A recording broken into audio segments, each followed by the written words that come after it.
Welcome to Bitcoin Technical Analysis. I'm Theo Goodman, and I'm here today with Tone Vays and George Samman.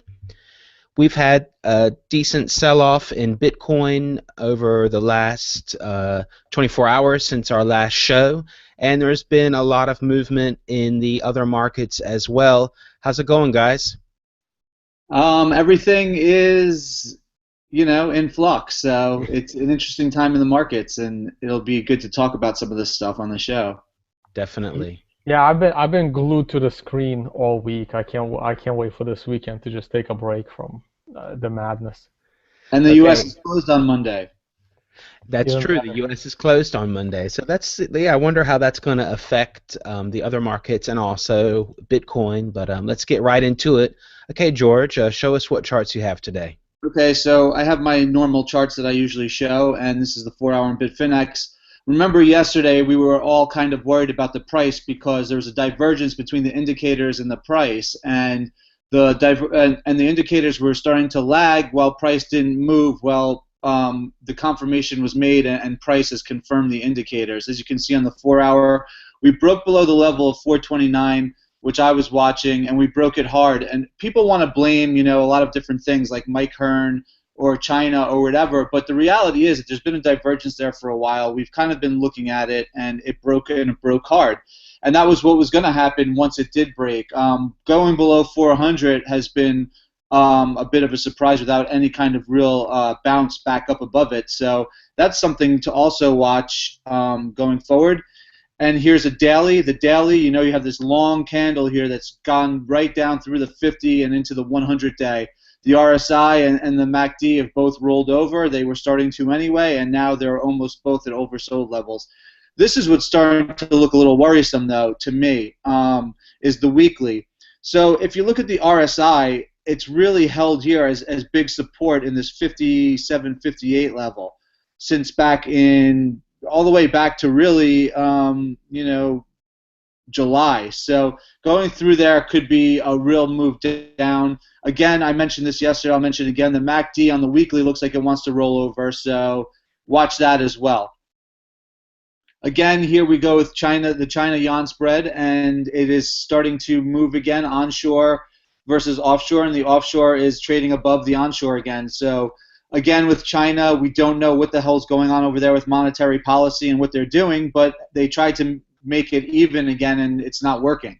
So here's a chart of what happened overnight in China, which really was the cascading waterfall for all the markets. We broke through that 3,000 level and closed at 2,900.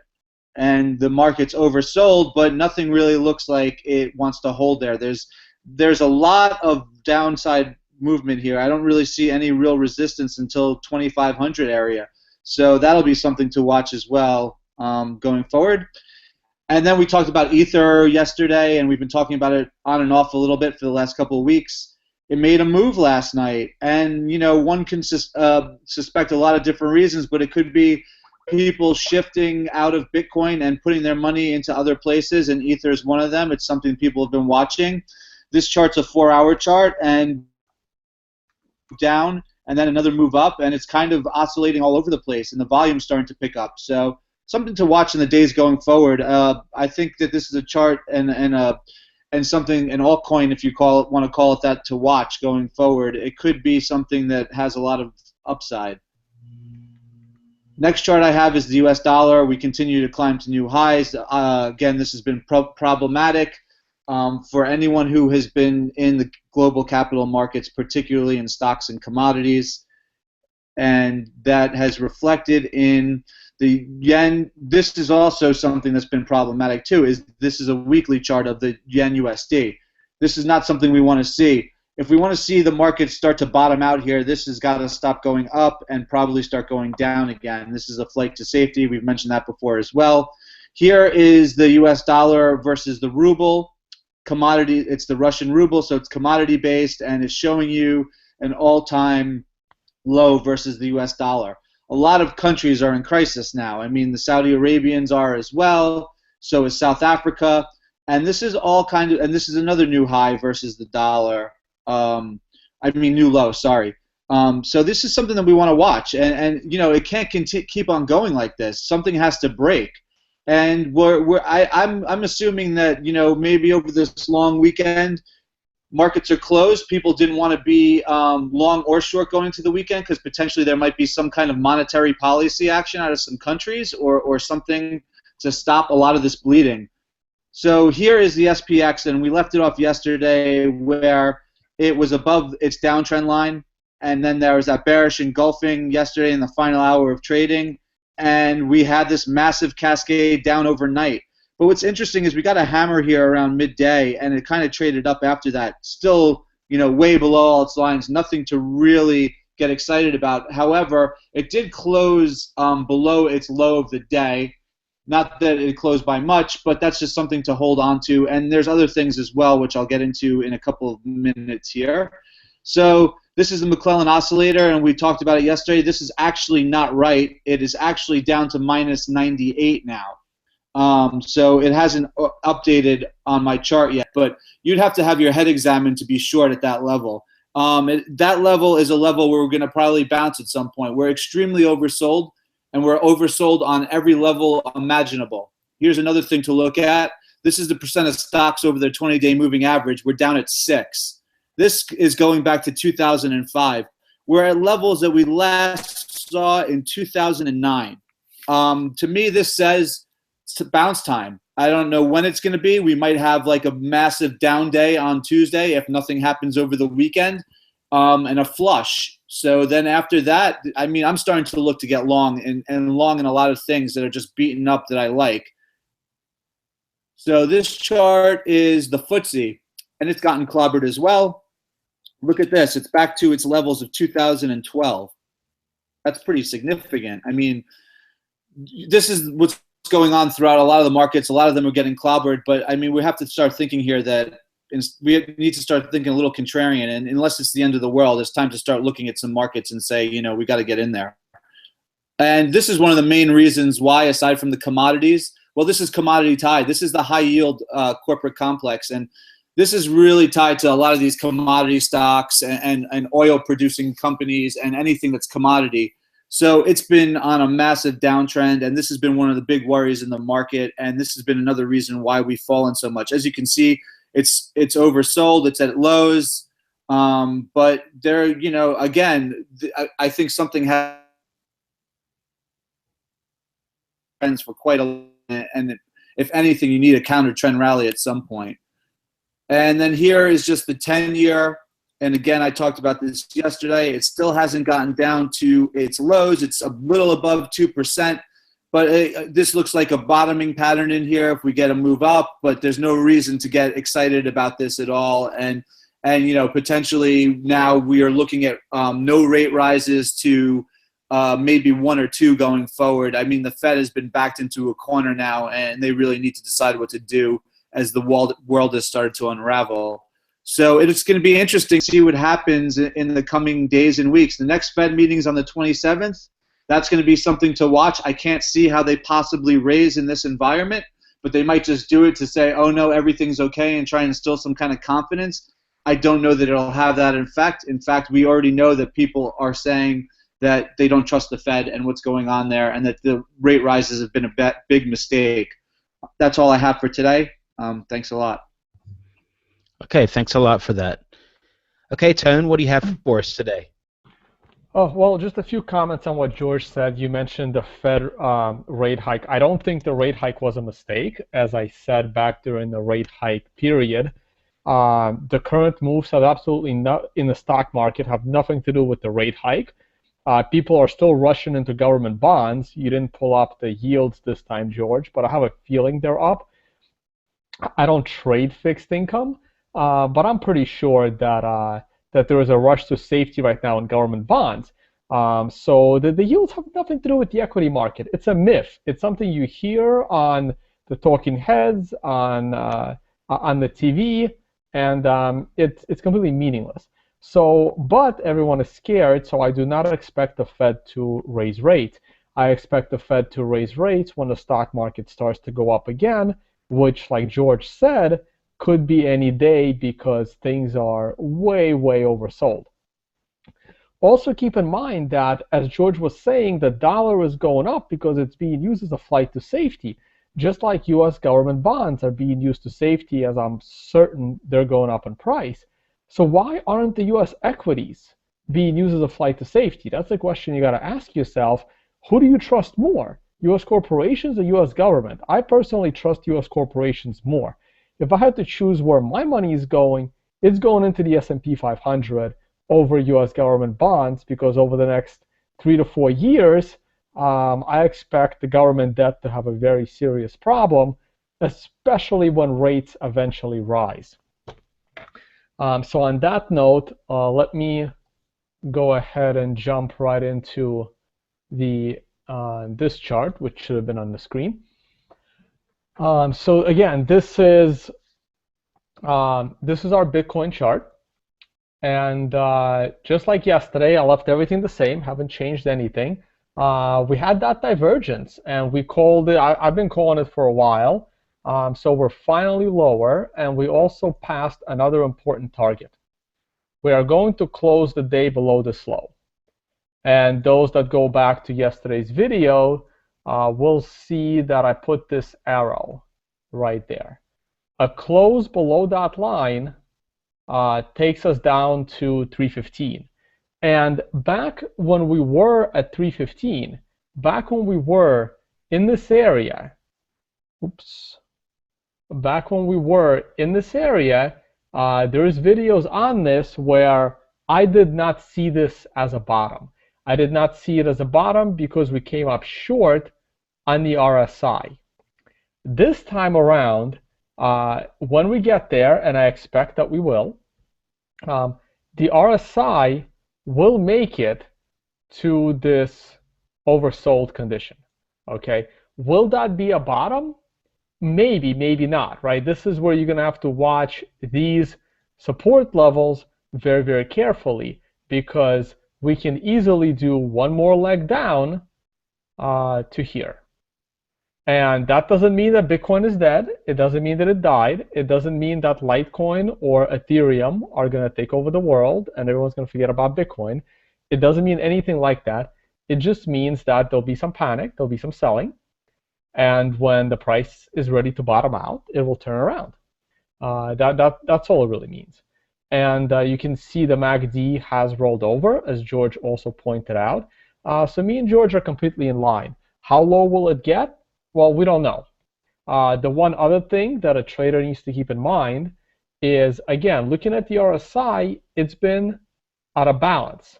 We've had 3 overhit conditions after 1 oversold. Prior to that, we had 2 overboughts, 1 oversold. Prior to that, we had, again, 1 overbought, but then there was 3 oversold RSI conditions matching the current 3 overbought RSI conditions.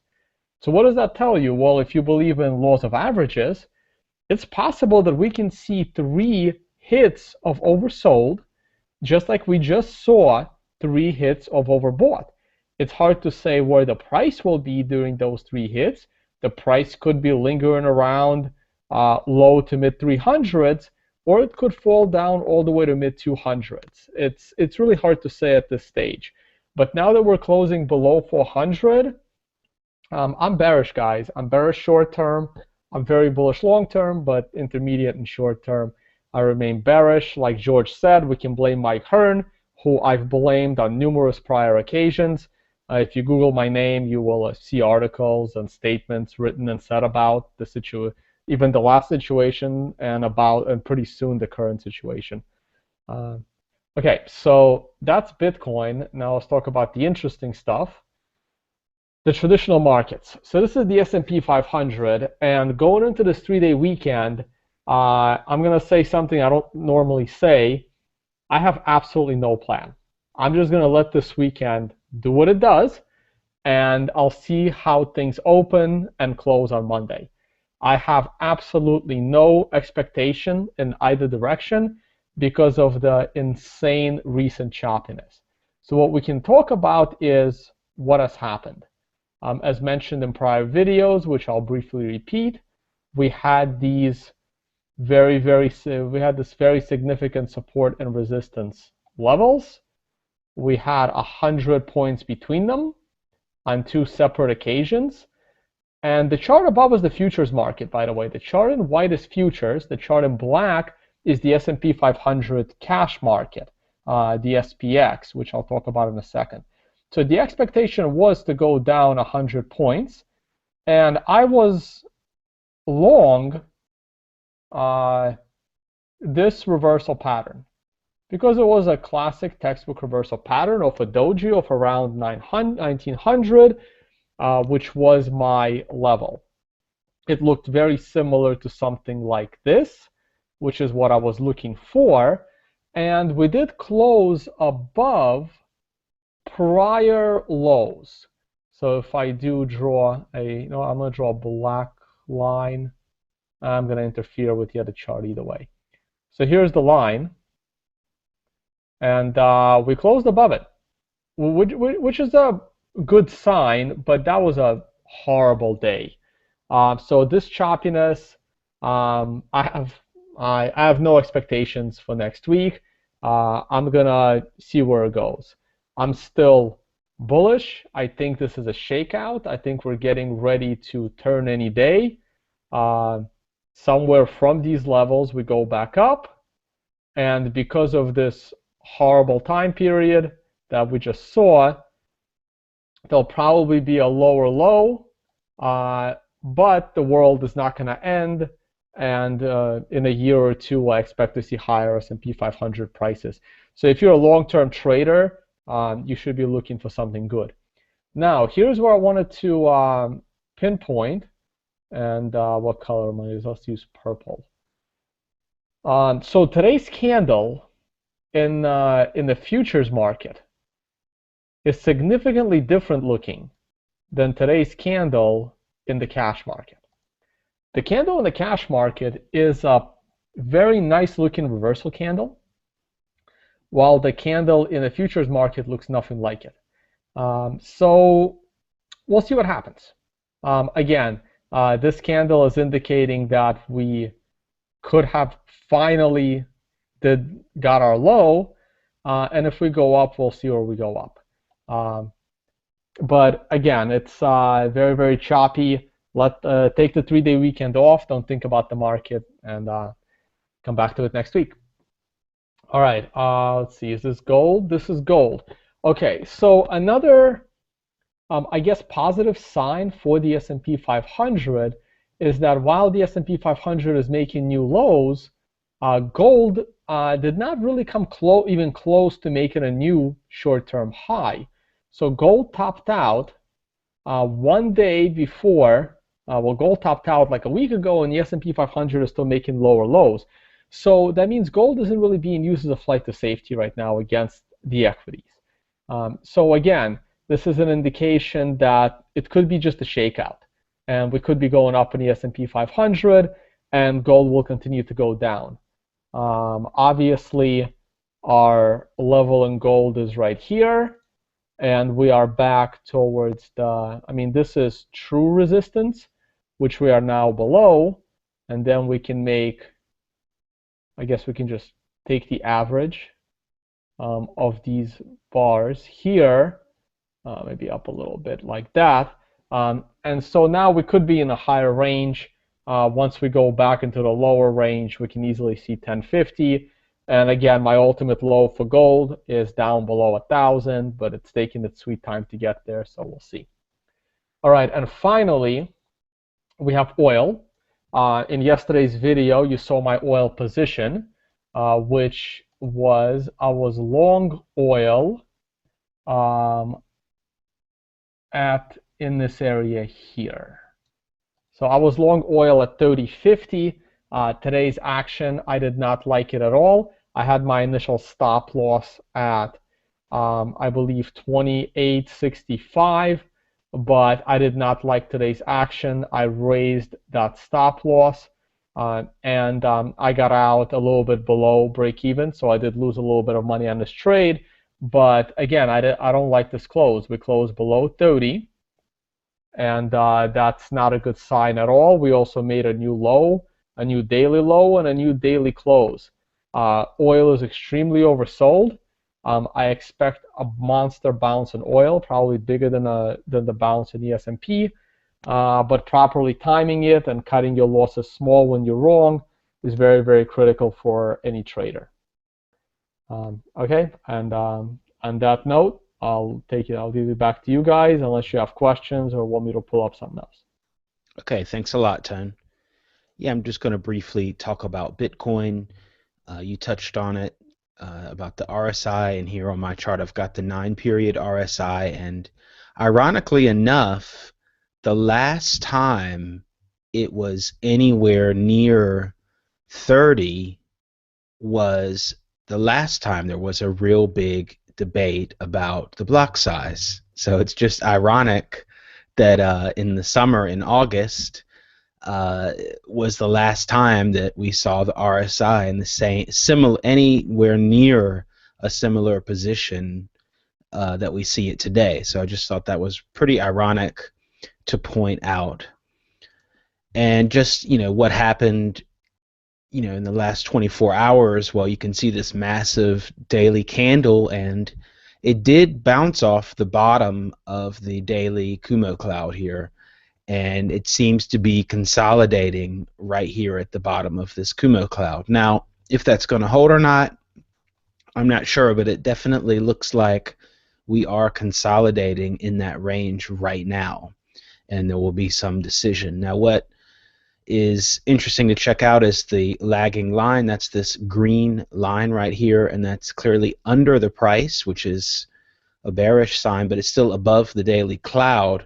So if we can continue to consolidate and continue to drip down, that lagging line will also get below the cloud. Then I would also be in line with these real bearish scenarios that Tone was pointing out. But I think if it consolidates here sideways for a while and does not dump really hard, then there's a chance it could hold 380 or something like that. But let's see.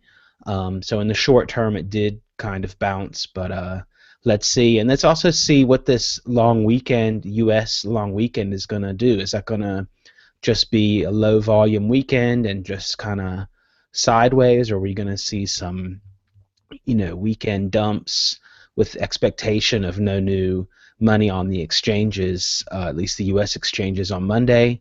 If that really has an effect or not, I don't know, but there's definitely that perception out there. So let's see if that has any effect. And who knows, at this rate, I mean, we've seen, all kinds of uncertainty about New York Times articles, and so who knows what else is out there as far as the media is concerned. There could be, other things coming out. Not only was there the discussion about the block size, we also had the exchange Cryptsy. Finally came clear that they lost, I don't know, thousands and thousands of coins and thousands of Litecoins for a year and a half now. So that's come out in the open. That's usually also another reason to kick the can if the price is already looking a little droopy. So you had both of those things together, both pretty negative things together, and I think that just kind of helped to kick the can down and encourage people to sell off. All right, well, that's all I've got today. Thanks a lot for watching. Check us out on World Crypto Network. Subscribe to this channel. Give us a thumbs up. Also check us out on bitcoin.com. Make sure to comment below. Also check out the links in the description. You can check out our Twitter. You can check out each of our blogs and websites we're associated with. All right, talk to you next time. Have a nice weekend.